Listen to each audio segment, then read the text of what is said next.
গাজা নিয়ে পাল্টাপাল্টি শান্তি পরিকল্পনা।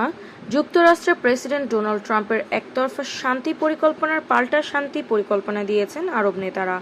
তাদের এই পরিকল্পনায় সমর্থন দিয়েছে মুসলিম দেশগুলোর সংগঠন organisation of Islamic countries OIC, Britain এবং ইউরোপের কয়েকটি দেশ। গাজাবাসীকে উৎখাত করে সেখানে রিভেইরা গড়ে তোলার ঘোষণা দিয়েছেন ট্রাম্প। তার প্রস্তাবের বিপরীতে গিয়ে মিশরের নেতৃত্বে আরব জাহান নতুন পরিকল্পনা উত্থাপন করেছেন। এই পরিকল্পনার সমর্থন জানিয়েছেন ব্রিটেন, ফ্রান্স, জার্মানি ও ইতালির পররাষ্ট্রমন্ত্রীরা। এই চারটি দেশ যৌথ এক বিবৃতিতে বলেছে, আরবদের উদ্যোগের সঙ্গে কাজ করতে প্রতিশ্রুতিবদ্ধ তারা।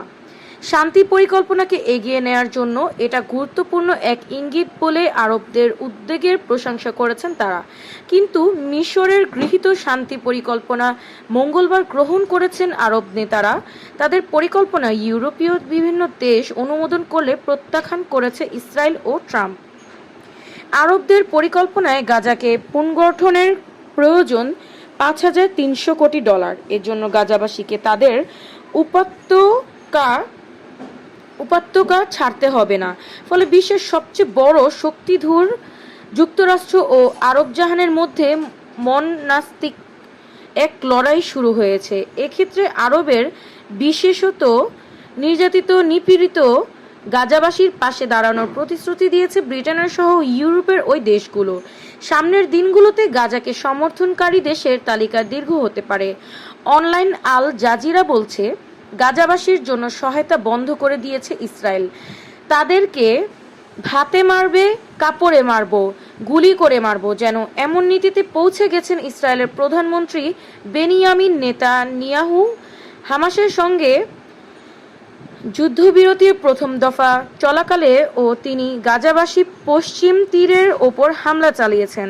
রাফায় হত্যা করেছেন আরও 2 ফিলিস্তিনিকে। গাজায় সপ্তাহব্যাপী চলছে ব্লকেড। এর ইতি ঘটনার আহ্বান জানানো হয়েছে জাতিসংঘ বিশ্ববাসীর পক্ষ থেকে, কিন্তু বৈশ্বিক সেই আহ্বানকে উপেক্ষা করেছেন নেতানিয়াহু। এর কারণ, তিনি প্রেসিডেন্ট ডোনাল্ড ট্রাম্পের সমর্থন পেয়েছেন। এমনিতেই তাকে সমর্থন দিয়ে গেছেন যুক্তরাষ্ট্রের সাবেক প্রেসিডেন্ট জো বাইডেন। তার চেয়ে কয়েক গুণ বেশি সমর্থন দিয়েছেন ট্রাম্প। জো বাইডেন বলেননি গাজাবাসীকে উৎখাত করে সেখানে রিভেইরা বানানো হবে, কিন্তু ট্রাম্প বলেছেন, তিনি বলেছেন গাজাবাসীকে গাজা থেকে অন্য দেশে পাঠিয়ে দেওয়া হবে। এতে আরও উজ্জীবিত নেতানিয়াহু। তার চোখে মুখে হাসি লেগেই আছে। কিন্তু বিবেক বিক্রি করে দেননি ব্রিটেন সহ ইউরোপের নেতারা। তারা দিব্য চোখে দেখতে গাজাবাসীর উপর কি নিষ্ঠুর প্রশংসা, নৃশংস অত্যাচার, হত্যাযজ্ঞ চালানো হয়েছে এবং লন্ডনের বিগ বেন টাওয়ার ফিলিস্তিনের পতাকা দিয়ে ঢেকে দিয়েছে এক ব্যক্তি প্যালেস অব ওয়েস্টমিনস্টারের পাশে। এ সময় ওই ব্যক্তি আরোহণ করে ফ্রি প্যালেস্টাইন বলে চিৎকার করতে থাকে। মেট্রোপলিটন পুলিশের এক মুখপাত্র বলছেন, বিষয়টি নিরাপদ সমাপ্তির চেষ্টা করছেন তারা।